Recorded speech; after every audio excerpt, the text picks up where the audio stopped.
Et nous a rejoint par téléphone son Excellence l'ambassadeur Hesen Haridi, ancien ministre adjoint aux Affaires étrangères. Bonjour monsieur l'ambassadeur. Bonjour madame. Alors, nous attendons donc un sommet important qui doit se tenir à Doha aujourd'hui et demain. Aujourd'hui donc sur le plan ministériel. Alors, quelle sera la portée de la résolution qui sera discutée entre les ministres aujourd'hui? Selon les déclarations faites par les hauts responsables qataris, le sommet devrait s'attarder sur une déclaration pour affirmer le soutien du monde arabe et des pays islamiques au Qatar après l'agression israélienne le mardi dernier. Et d'un autre côté, on s'attend à une position ferme de la part de ces pays, des pays arabes et les pays islamiques, sur l'avenir de relations entre leur pays et Israël. Et troisièmement, certainement, la cause palestinienne. Ceci dit, je crois que le point principal serait certainement d'affirmer un soutien inébranlable au Qatar et aux pays du Golfe et aux pays arabes face à l'agression, à la politique agressive d'Israël.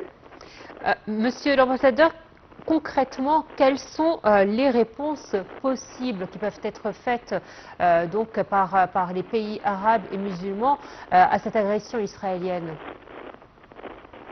Premièrement, certainement de passer en revue les relations avec Israël. On ne peut pas parler d'une position ferme vis-à-vis les politiques agressives israéliennes quand le commerce et les vols directs entre quelques capitales arabes et Israël sont maintenus. Si on veut vraiment avoir une position ferme, avoir de la dissuasion contre Israël, alors on doit être franc avec nous-mêmes et avoir le courage de dire non, on va tourner la page tant que Israël poursuit cette politique d'annexion et d'implantation, cette politique de génocide dans la bande de Gaza. Voilà comment je vois les choses, madame. Est-ce que c'est une réponse qui doit être faite à Israël uniquement ou à d'autres pays alliés également?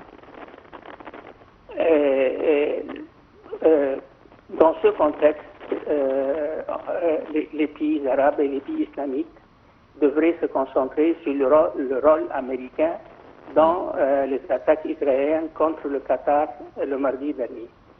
Et est-ce que jusqu'à maintenant l'administration américaine nie qu'elle était au courant et que les Israéliens l'a notifié quand durant l'opération ou avant les bombardements se passent. Alors, les pays arabes et les pays islamiques devraient avoir le courage de discuter du rôle américain vis-à-vis d'Israël. Et ceci dit, maintenant, aujourd'hui, le secrétaire d'État américain, M. Marco Rubio, est arrivé en Israël. Alors, deux questions sur son agenda. La première question, certainement, quels sont les plans israéliens vis-à-vis Gaza. Et deuxièmement, et ça c'est le plus grave, le plus sérieux, c'est de débattre avec les Israéliens l'annexion de la Cisjordanie.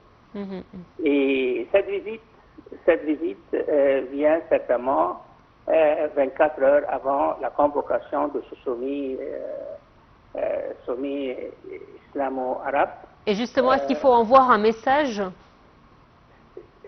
Seulement, c'est un message indirect. Certainement, le secrétaire d'État n'a pas voulu envoyer un message aux chefs d'État qui vont se réunir demain dans la capitale qatarie. Mais le fait que cette visite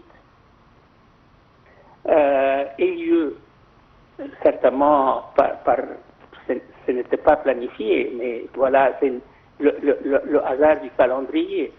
Mais certainement, ces déclarations auxquelles je viens de faire référence devraient être étudiées par les chefs d'État qui vont se réunir demain, madame. Mhm.